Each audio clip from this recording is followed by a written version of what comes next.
mahasiswa harus ikuti, yaitu uji kompetensi mahasiswa PPG. Dalam hal ini, uji kompetensi ini dibagi menjadi dua kegiatan, yaitu uji kinerja dan praktik pembelajaran. Ya. Nah, untuk uji kinerja sendiri,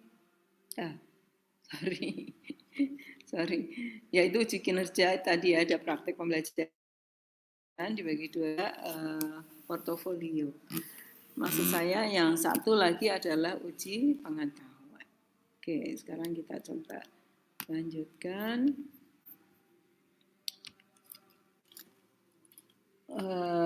Untuk portofolio memang persentase dalam menyumbang nilai itu kecil, dimaksudkan supaya tidak terlalu memberatkan Bapak Ibu sekalian. Namun demikian, kalau itu tidak ada, ternyata ya cukup lumayan berpengaruh pada nilai gitu.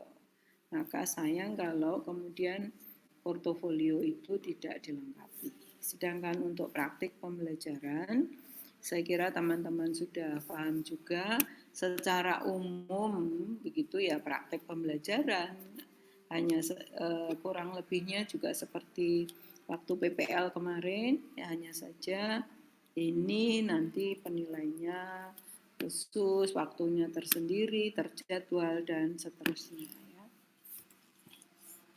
Oke, saya ingin memulai dengan tata tertib. Nanti ketika sebentar. Ini kita akan lebih dahulu mulai dengan yang praktik pembelajaran ya teman-teman. Karena di praktik pembelajaran itu Bapak Ibu Saudara sekalian itu kira-kira yang akan dilakukan hampir sama seperti yang waktu PPL melalui video gitu ya yang harus diunggah. Maka hal-hal ini perlu diperhatikan. Yang pertama, pada bagian awal video peserta menunjukkan kartu peserta. Artinya pastikan ketika nanti teman-teman sekalian akan mulai merekam video itu, siapkan dulu perangkatnya, termasuk tadi ID ujian, ya, ID card, identitas diri, kemudian juga perangkat alat rekamnya, ya, kemudian teman-teman mungkin perlu supporting tim, ya, teman-teman yang mendukung proses perekaman dan seterusnya. Mengingat sekali lagi ini adalah ujian. Maka siapkan sebaik-baik mungkin. Ya, dan juga Bapak Ibu sudah pengalaman, maka mestinya nggak menjadi sebuah kesulitan yang berarti, namun kesungguhan, keseriusan Bapak Ibu sekalian itu nanti akan nampak dari hasil yang Bapak Ibu nanti akan tunjukkan gitu. Oke. Maka tagihannya diantaranya penuhi tata tertib pelaksanaan. Yang pertama tadi, tunjukkan identitas diri. Baik itu secara langsung, Bapak Ibu menunjukkan kartu di depan kamera begitu, atau dengan cara-cara yang lain yang menunjukkan bahwa mungkin lewat tayangan ya, atau lewat tayangan layar ya, ataupun mungkin ditempel gitu ya di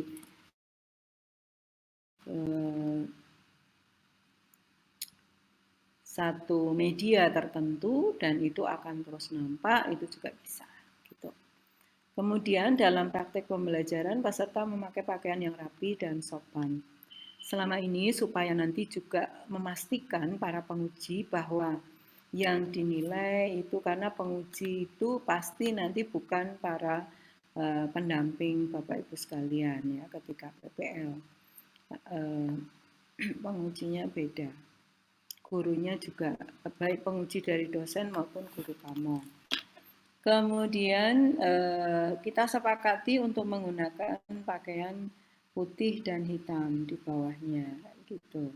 Nah, sekaligus untuk memandu, memastikan teman-teman itu rapi, karena tadi di awal video nanti teman-teman harus menunjukkan jati diri teman-teman, tunjukkan di sepenuh badan gitu, bagaimana Bapak Ibu sekalian nanti tampil, menunjukkan komponen ini, karena nanti akan ada penilaian terkait dengan keserasian, kerapian, dan seterusnya kan. Nah, maka tunjukkan itu supaya nanti para penguji punya data untuk menilai penampilan saudara-saudara sekalian. Pakaiannya putih, kemudian bawahannya hitam, baik laki-laki maupun perempuan. Pastikan mengenakan sepatu yang bersih, yang rapi juga, mengenakan pakaiannya juga pastikan rapi, tidak kebesaran ataupun tidak dimasukkan dan seterusnya. Kalau yang laki-laki ya, kalau memang perempuan modelnya pakaiannya itu dikeluarkan di luar, ada saku di luar dan seterusnya, tentu itu juga bisa. Pastikan saja bahwa itu memang pakaian yang untuk dimasukkan atau dikeluarkan bisa. Kemudian video dibuat dalam satu rangkaian waktu pembelajaran, artinya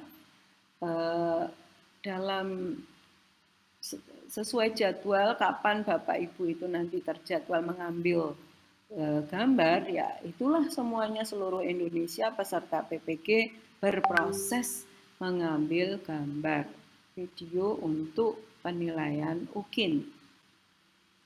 Kalau saya tidak salah terjadwal tanggal 6 ya untuk pengambilan video itu. Begitu. Jadi serentak nanti seluruh Indonesia melakukan itu semuanya.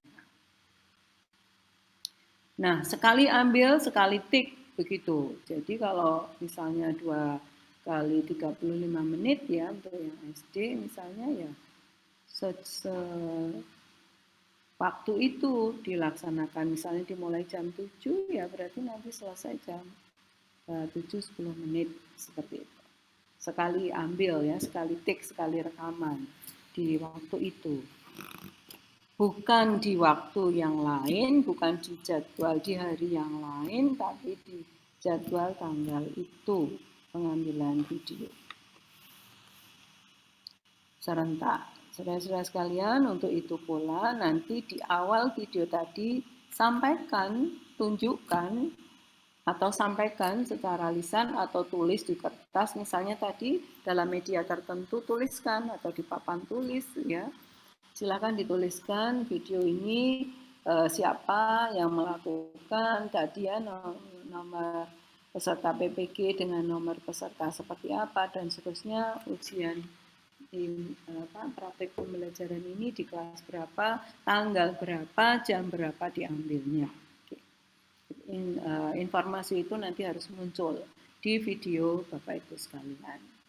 Kalau toh tidak, itu nanti akan secara digital bisa di-trace, bisa dilacak, ya. Tapi jangan buat para penguji kesulitan, nanti akan mengganggu psikologis para penguji dalam menilai. Maka tunjukkan saja, beri informasi kapan pengambilan gambar itu, jam waktunya, tempatnya, gitu ya.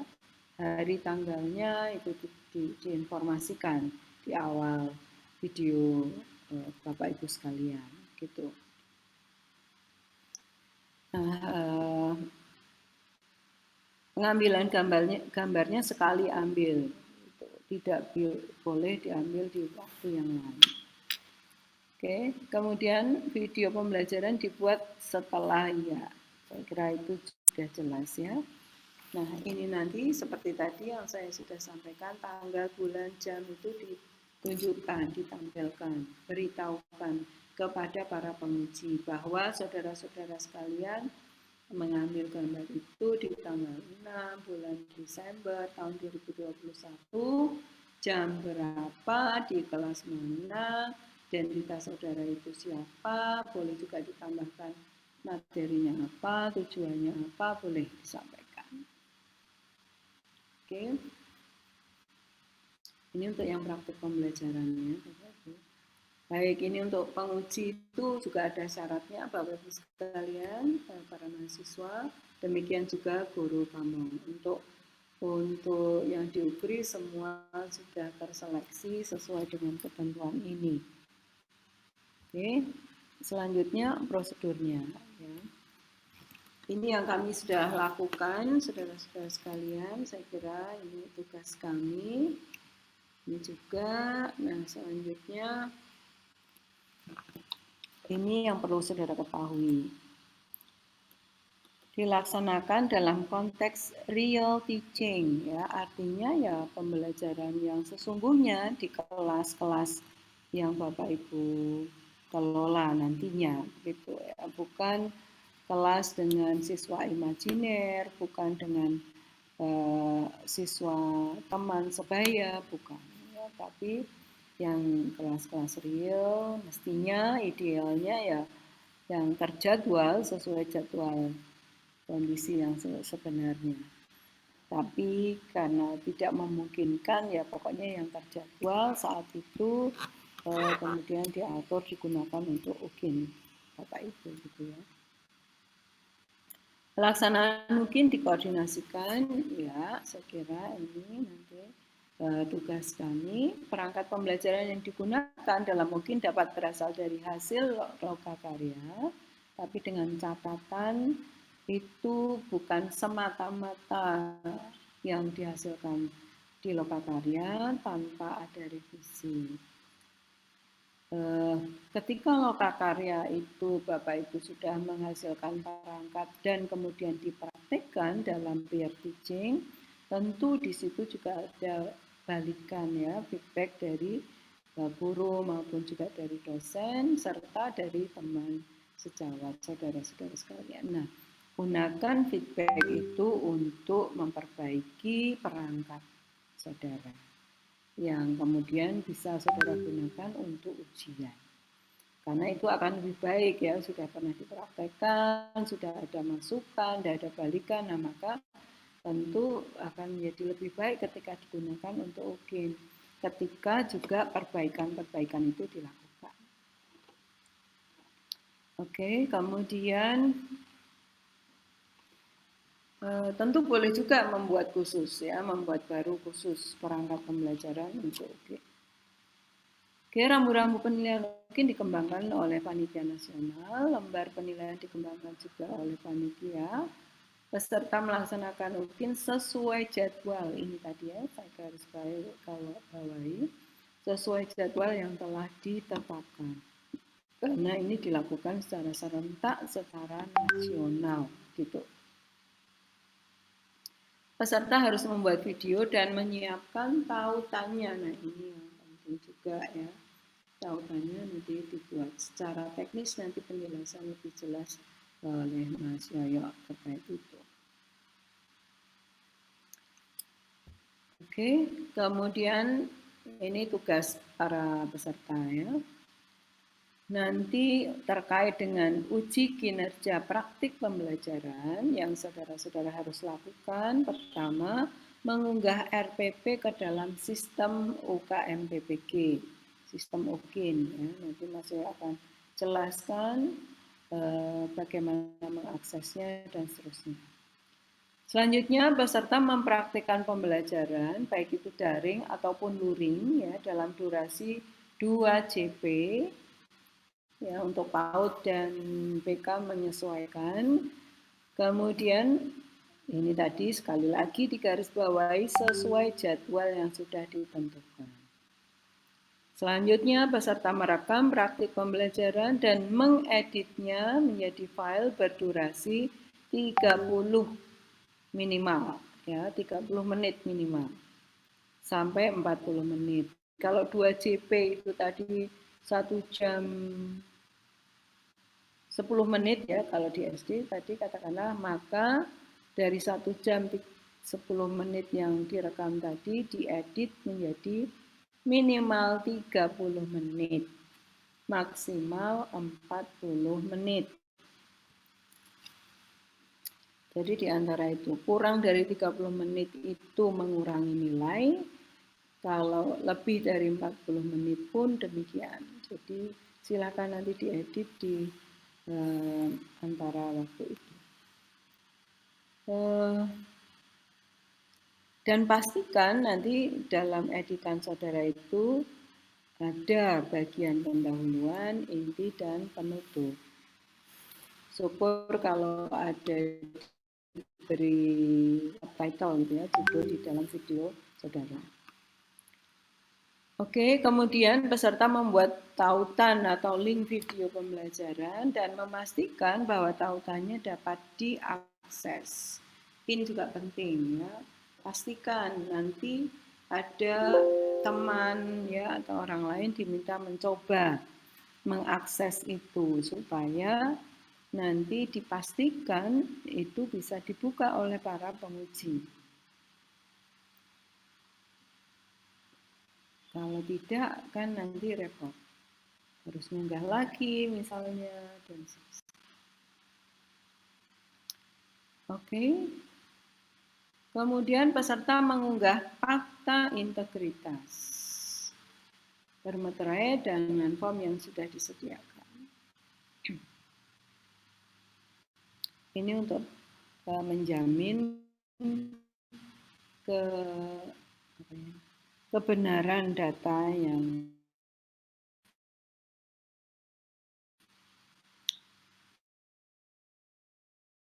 dan lain tunggal dan atau dari pelaksanaan ini ketentuannya ya.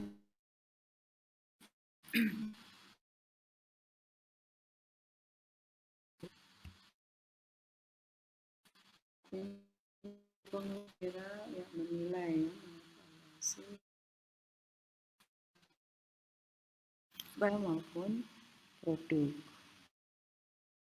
dan penilaian foto dilaksanakan oleh para kalau tadi para peserta pengusaha tanggalnya, maka untuk para pun dalam menilai secara bersamaan dibatasi waktunya untuk menilai. Setelah pengujian untuk 4 orang dari penghitungan mungkin diaplikasi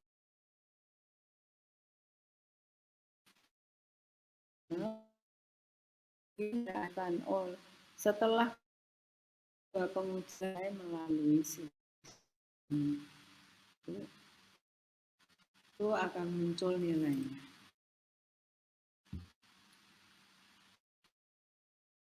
Soal itu saya kira enggak perlu saudara ketahui.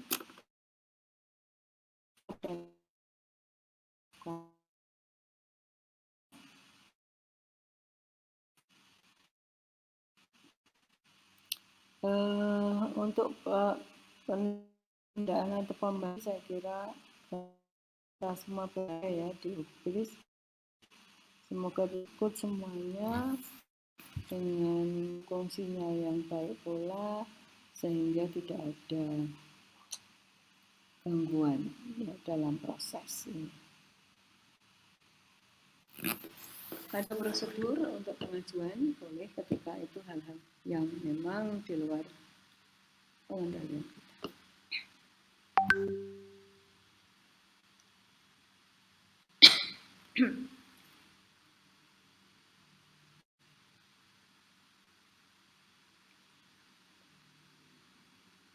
Ini mekanisme penundaan.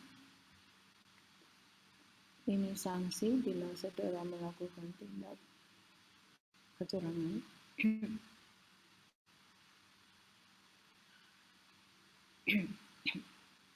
Silahkan dicermati. Ada ringan, sedang, dan berat. Yang ringan diantaranya tidak menentukan identitas diri sehingga menjadikan para penguji yang tidak kenal saudara dari mana-mana itu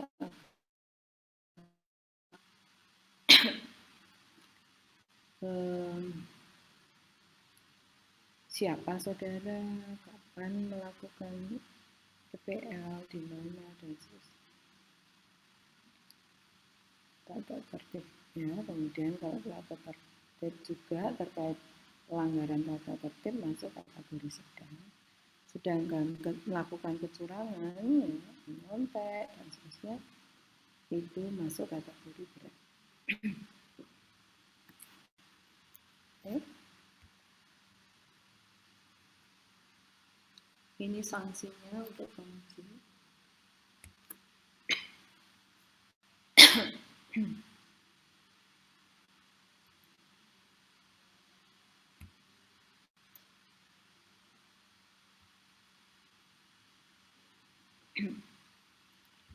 Sekarang kita ke portofolio.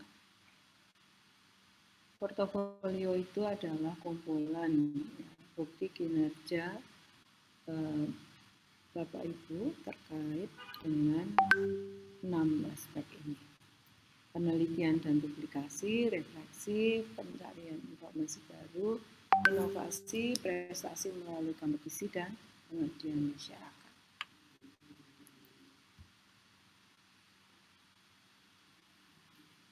Ya, apa nanti buktinya itu Bapak Ibu harus tunjukkan.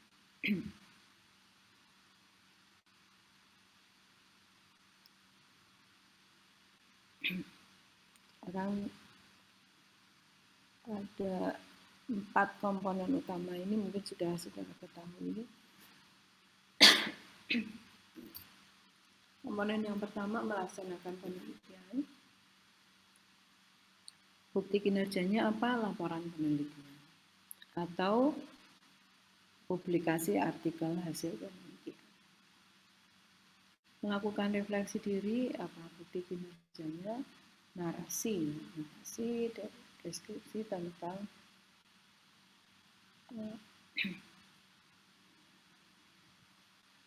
sebuah hasil evaluasi diri atas praktik pembelajaran yang dilakukan. Terus mencari informasi dan pengetahuan baru itu jadi gampang ya, ke perpustakaan, ke Medan.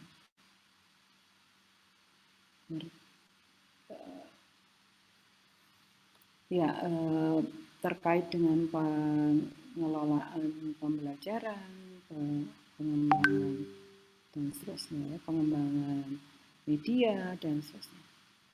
Oke, itu untuk melakukan refleksi atas evaluasi atas kinerja kita sendiri maupun respon peserta didik atas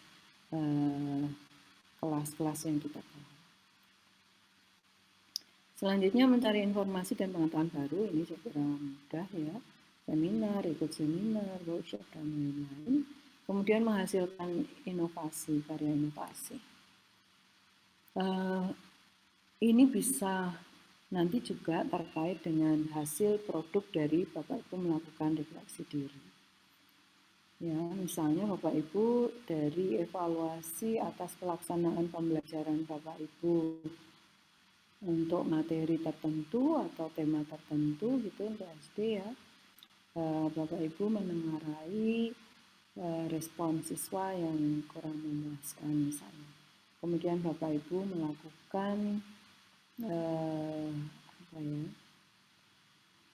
membuat gitu ya rancangan senario pembelajaran dengan urutan kegiatan tertentu atau penggunaan media tertentu yang Bapak Ibu ciptakan untuk Bapak Ibu rancang, Bapak Ibu buat untuk mencoba mengatasi kondisi tadi misalnya. Atau Bapak Ibu melakukan inovasi atas proses yang Bapak Ibu jalani selama ini untuk tema-tema tertentu, pengen gitu ya berinovasi supaya Bapak Ibu sendiri juga nggak bosan, dan hasilnya lebih bagus lagi, lebih melibatkan siswa, misalnya Bapak Ibu merancang kegiatan tertentu. Nah, itu juga salah satu bentuk refleksi. Proses refleksinya nanti akan terlihat dari Bapak Ibu mengevaluasi diri, narasikan, mengamati, mengidentifikasi masalah, Bapak Ibu misalnya melihat respon siswa seperti apa, dan seterusnya itu dideskripsikan. Kemudian dengan Bapak Ibu menawarkan solusi apa, deskripsikan. Kemudian nanti hasilnya seperti apa, itu deskripsikan. Itu bukti untuk melakukan refleksi diri. Kalau kemudian ada produk medianya, senarionya, itu juga nanti dilampirkan. Hampir sama sebetulnya dengan inovasi ya, juga begitu. Tapi kalau inovasi Bapak Ibu hanya langsung mengunggah saja produknya itu apa, semua itu nanti akan ada diikuti dengan deskripsi. Oke, saya kira ini yang 4 utama. Kemudian yang 2, prestasi melalui kompetisi jika Bapak Ibu mengikuti lomba-lomba terkait dengan keahlian di bidang Bapak Ibu, itu nanti bisa diakui. Jadi juara misalnya ya, kemarin ikut guru Olimpik misalnya dalam rangka HUT PGRI, tapi nggak bisa dinilai ya sekarang karena syaratnya adalah 3 tahun sebelum Bapak Ibu ikut ini ya.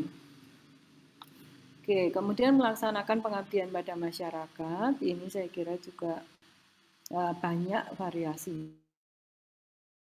Jadi ketua PKK, ibu-ibu ya, menjadi ketua RT, menjadi pembina KOR di gereja, menjadi marbot, oh enggak marbot ya, misalnya takmir masjid ya, itu juga bisa. Buktinya apa? Mungkin surat keterangan atau surat tugas dari yang berwenang. Oke. Nah ini untuk masanya ya tadi 3 tahun terakhir sebelum menjadi mahasiswa PPG untuk Bapak Ibu sekalian peserta Daljab. Nah, dihitung mundur dari mulai Bapak Ibu orientasi kemarin ya, ikut orientasi Daljab 4. Ini penilainya nanti akan sama ya dengan yang tadi praktek pembelajaran, dinilai oleh 1 orang dosen dan 1 orang guru. Dilakukan secara terjadwal nanti bersamaan ya, pada waktu menilai juga PP Bapak Ibu, praktek pembelajaran Bapak Ibu yang sudah Bapak Ibu unggah dalam bentuk video pembelajaran.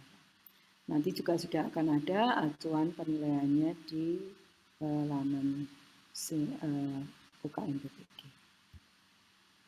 Ini contoh fakta integritas yang nanti Bapak Ibu akan download, kemudian diisikan di sini sesuai dengan bukti kinerja yang Bapak Ibu unggah terkait dengan apa saja, ya, karyanya apa dan seterusnya. Ini contohnya. Oke. Ini untuk rentang penilaiannya ya, untuk portofolio itu ada skor maksimumnya 10. Ini untuk melakukan penelitian itu skor maksimumnya 4, refleksi diri 3, kemudian ini mencari informasi pengetahuan baru itu 3, mengembangkan karya inovasi 4. Sedangkan untuk yang 2 pendukung ini, yang pendukung itu 1,5 masing-masing. Sehingga totalnya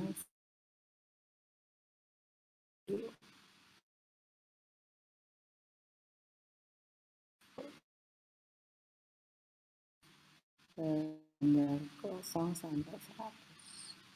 Nah, ini perbandingannya antara nilai PP dan nilai portofolio Bapak Ibu sekalian. Ya, kalau untuk PP itu 6 kali ditambah 1 kali nilai portofolio dibagi 7 gitu. Ya.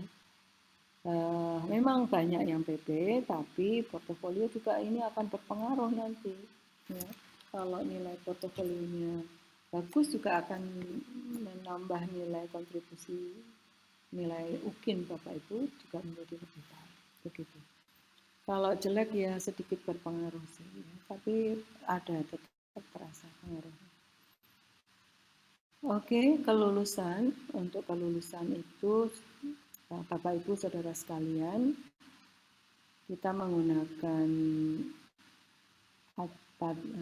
penilaian acuan patokannya. Patokannya apa? Passing grade-nya 70.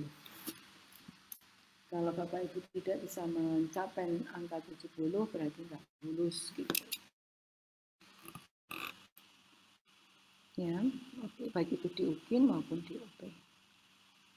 Kelulusan Bapak Ibu sekalian nanti akan ditentukan oleh rapat pleno Panitia Nasional UKM PBG. Dari data yang masuk, baik itu UP maupun UKIN, karena semuanya sudah online ya. Mahasiswa yang belum mencapai batas kelulusan diberi kesempatan untuk menempuh ujian ulang ya, masih dalam batas masa studi PPG yaitu 3 tahun. Kalau di atas 3 tahun Bapak Ibu masih belum bisa lulus juga, maka Bapak Ibu dinyatakan tidak mampu untuk menjadi guru yang profesional begitu.